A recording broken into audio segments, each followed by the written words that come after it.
Good evening, everyone. So, I am Dr. Riya Shaha, MD Medicine, and we have with us Dr. Krishanu, gold medalist, DM gastroenterologist. And we are back with our podcast, and our next topic is constipation, a very common complaint, a very common symptom that we come across in our daily practice, and a very common lifestyle problem.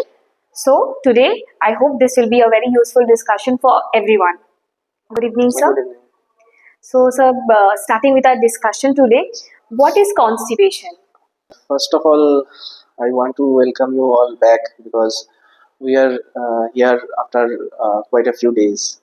So, coming to your topic directly, constipation in simple terms, people mean difficulty to defecate or difficulty to clear their bowel. That is constipation.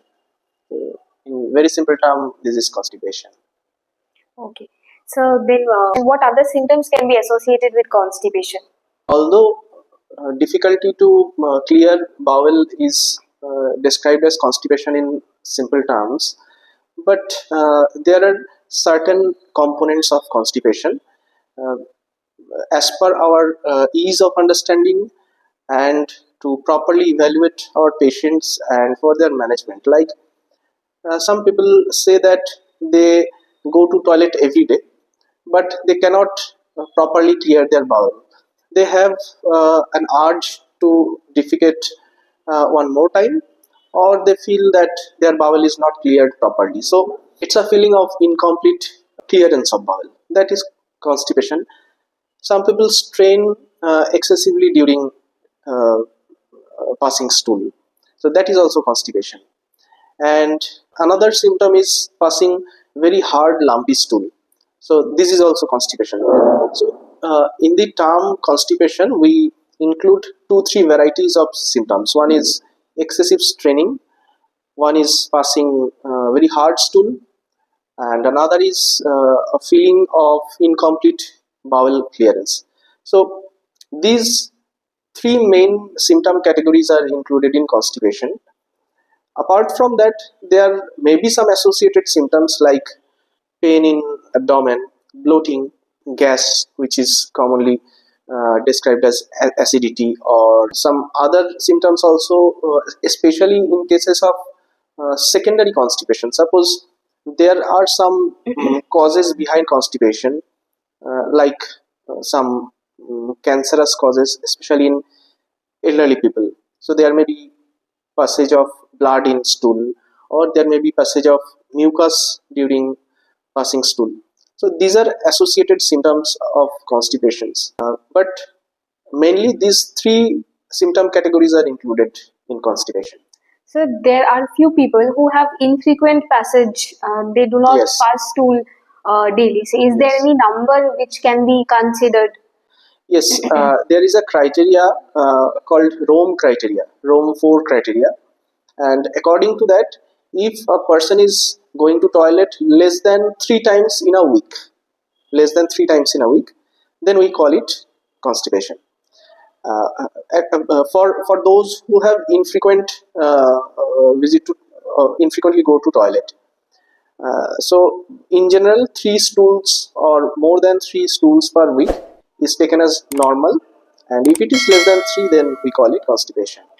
So, then now coming to causes, as we know, there are varieties of causes of constipation ranging from diseases causing constipation, some drugs, or there may be idiopathic constipation. Would you like to throw some light regarding the Yes, causes? that is very important aspect of constipation in view of common people, because it is very important to understand the most common causes or most common scenarios leading to constipation, and in some of the cases, if not all, they can be handled on their by the patients of their own, so that they actually don't need to worry about it or seek medical advice.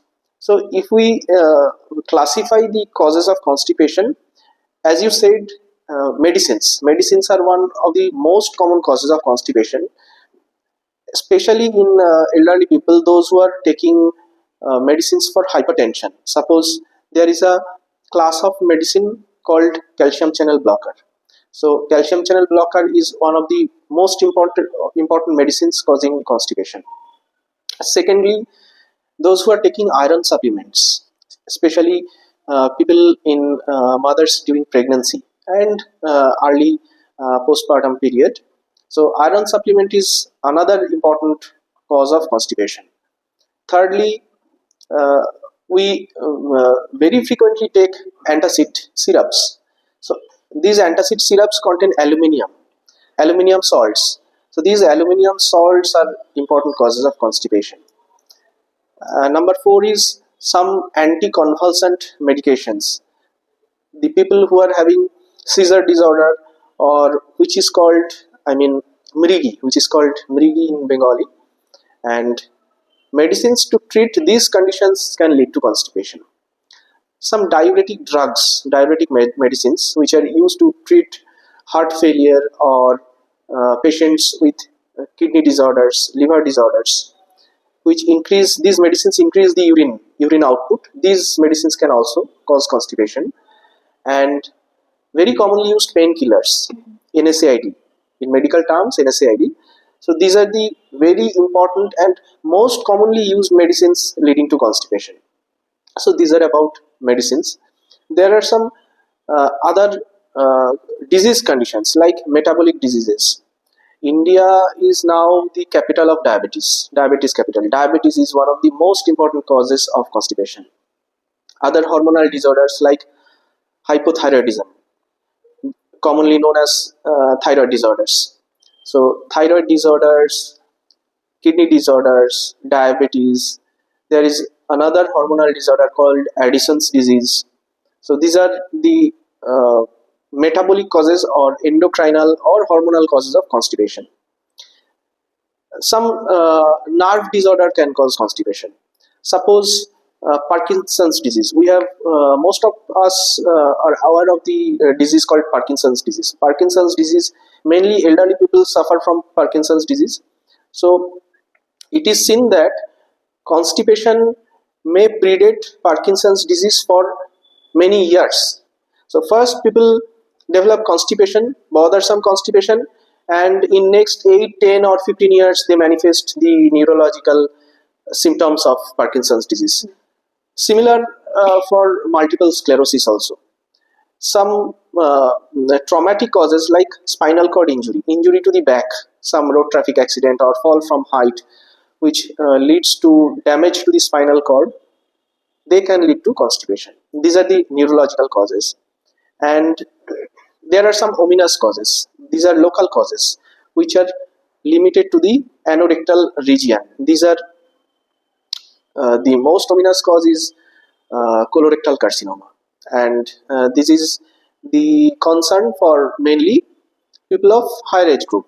So anorectal or colorectal carcinoma or cancer, and IBD, we have discussed previously, IBD, inflammatory bowel disease. These may lead to stricture or narrowing of the colonic lumen.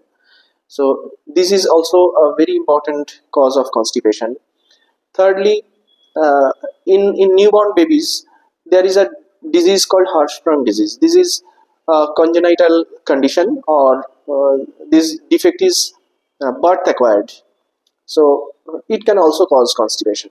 So these are the main causes of constipation. But having said that, what common people need to focus that most commonly encountered causes of constipation are around them, with their medicines or with their neurological disorders. So if we can manage, if we can take treatment of those diseases properly and can control those diseases properly, and avoid injudicious intake of over-the-counter medicines, in a large proportion we can avoid constipation. So, would you like to discuss about some idiopathic constipation, or about IBS constipation type, which is a different Yes, disease but these manifesting with constipation? yes, The causes we just discussed, these are secondary causes of constipation. Now, in many of constipated people, we do not find any identifiable cause. So these are called idiopathic constipation. So, in medical terminology, or for the ease of investigation and treating them, we have divided these idiopathic constipation in three varieties. One is normal transit constipation, one is slow transit constipation, and another is defecatory disorders. So, what is normal transit constipation? When we eat some food, uh, during the passage of that food material, it gets digested and the required food substances are absorbed, and the rest is passed in the form of stool. So this passage has a particular time course. Suppose when we are taking food, it after eating, it takes near about 6 hours time to come to enter the colon. The first part of colon is cecum. So it takes about 6 hours time uh, for coming to the cecum, and from cecum, that is which is the first part of colon, to the rectum, that is the last part of colon, from which we used to defecate, it takes 34 to 36 hours time. So orocecal transit time is about 6 hours, and colonic transit time is about 34 to 36 hours. So this is the normal transit time. This is the normal time taken for a food bolus to travel the whole GI tract. Now, in some idiopathic constipation, or constipation where there is no secondary causes, as we have discussed, this transit time is increased. So that is slow transit constipation. And in these people, they feel, they actually don't feel the urge to defecate. They go once or twice to the toilet per week. So their urge to go to toilet is decreased. This is the symptom of slow transit constipation. And in some people, there is the transit time is normal. The food bolus is passing normally from oral cavity towards the rectum, but these people feel constipated for some other physiological causes, and that is called normal transit constipation. And in these people, the most common symptom is a sensation of incomplete evacuation. Suppose they are going every day to toilet, but they feel that no, my bowel is not properly cleared. So this is the symptom of normal transit constipation. And there are some defecatory disorders. When we sit on the toilet, there is a physiological mechanism that our penultimate part of the colon, which is rectum, and the ultimate part of the colon is the anal canal. So this penultimate part of the colon, rectum, squeezes, and the ultimate part of the colon, that is anal canal, it relaxes. So this synergistic contraction of rectum and relaxation of anal canal help to evacuate. Now, this synchrony is lost, or this synchrony is disturbed. So people feel urge of excessive straining during stool, passing stool, or they pass very hard lumpy stool. Sometimes they notice that their anal canal is coming down to a large extent, or not at all coming down, not at all opening, or sometimes they have to keep their support of their thumb to just above the pelvic region, so that that pressure helps to defecate them in a better way. So these are the symptoms of defecatory disorders. So from uh, uh, these symptom categories, we can easily identify the people that which type of idiopathic constipation we are dealing with. So now that we have discussed the causes and types of constipation, what are some ominous signs that patients should worry about?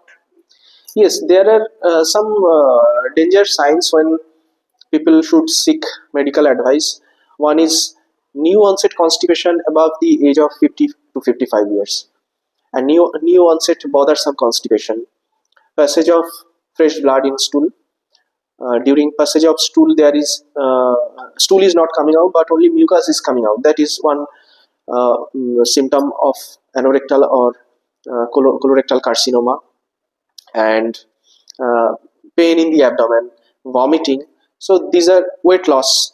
So these are the ominous symptoms associated with constipation, for which one should not delay seeking medical advice. And what are some diagnostic modalities that can be used to rule out the ominous causes and ultimately come to a diagnosis about the cause of constipation and further treatment? So it is very clear from the secondary causes of constipation that what kind of investigations we need. Suppose uh, history and physical examination is sometimes sufficient to identify neurological causes and the medicines people are taking, and some blood tests are sufficient to identify the hormonal disorders. And if people present with these ominous signs, then we need to look into the colon by means of colonoscopy. And there are more sophisticated uh, investigations or tests which gastroenterologists commonly prescribe to patients having idiopathic constipation. As we have discussed that there is an influence of transit time. So this transit time can be tested. There is a very important role of defecatory physiology, that is rectal contraction and anal canal relaxation. So this defecatory physiology can also be tested. So this transit time can be tested by some wireless capsule, motility capsule, or some radiopaque markers which can be taken like tablets, and we can take x-ray pictures to know where they are located at what time. And these are the transit time. And there are some tests called scintigraphy. So these scintigraphic tests see how a food bolus is traveling through our GI tract or through our colon. So these are the tests of transit time. These are very specialized tests, not so much available, accessible, and affordable. These are also not very popular. But the tests for defecatory physiology are much widely available, and often we prescribe. These are anorectal manometry, balloon expulsion test, and defecogram. And one more thing I want to mention here, that digital rectal examination, that is spar rectal examination by your index finger. This is a very useful office based procedure to detect the cause of constipation, and it has a very good sensitivity above 90% and a very good positive predictive value. The positive predictive value is a term used to describe the effectiveness of a test.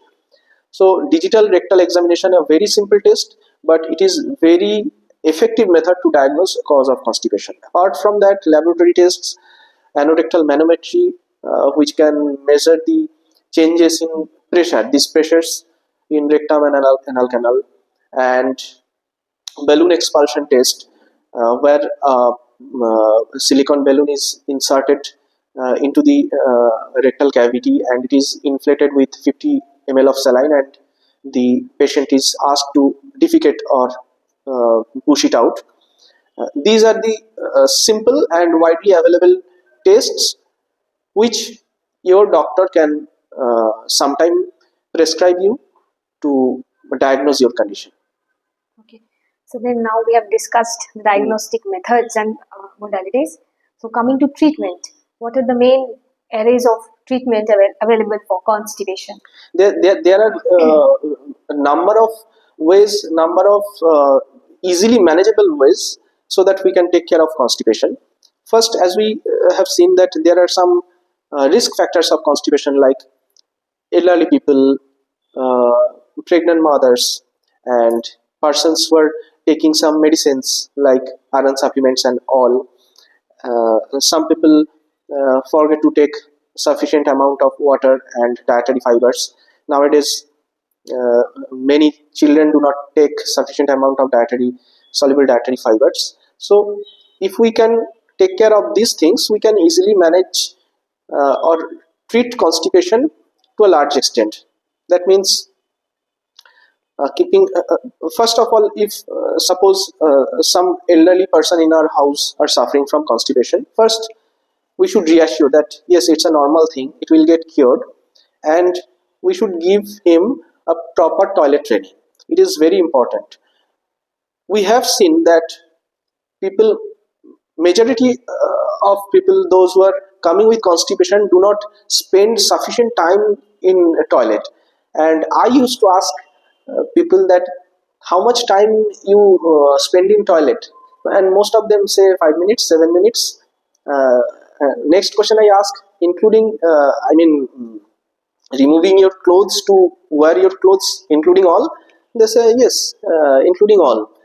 And now I tell them that for me it takes 5 minutes to remove my clothes and again to take my clothes. Then how do you how much time do you actually spend in your toilet? So that is the main problem. People actually do not spend sufficient time to toilet, in the toilet.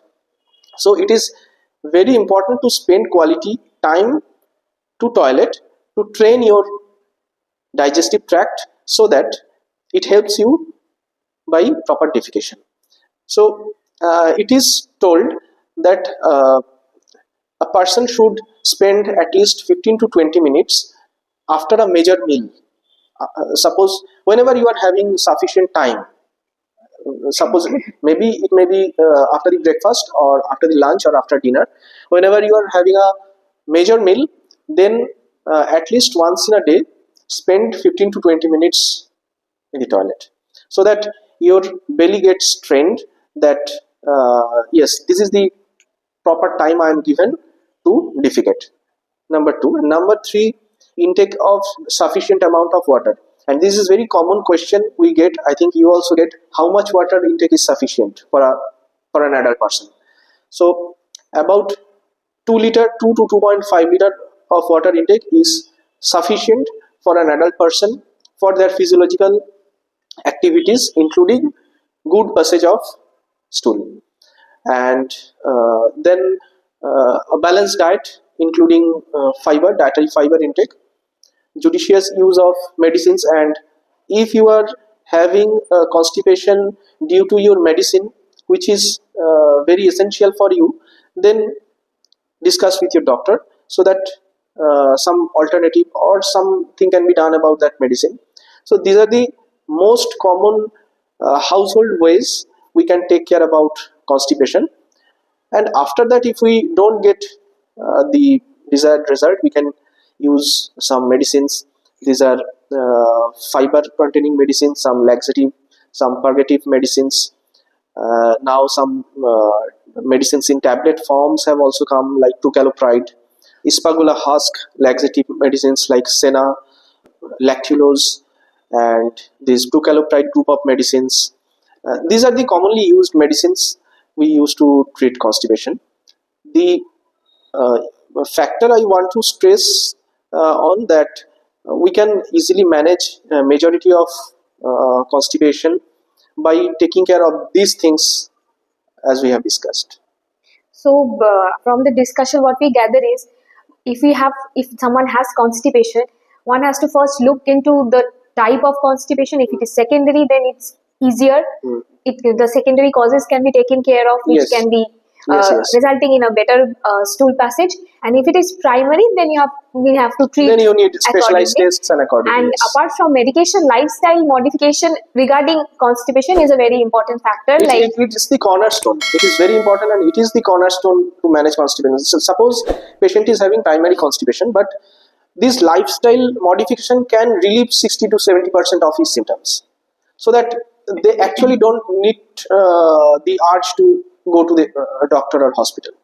So that is the cornerstone. Exactly. And one thing I would also like to mention, patients suffering from constipation, they also get very psychologically worried Yes, about yes, yes. constipation. So, leading life in a balanced way, taking balanced diet and treating secondary causes of constipation can lead to a better lifestyle, and worrying is not Absolutely. the solution. Reassurance and psychological support are two major pillars of treating constipation.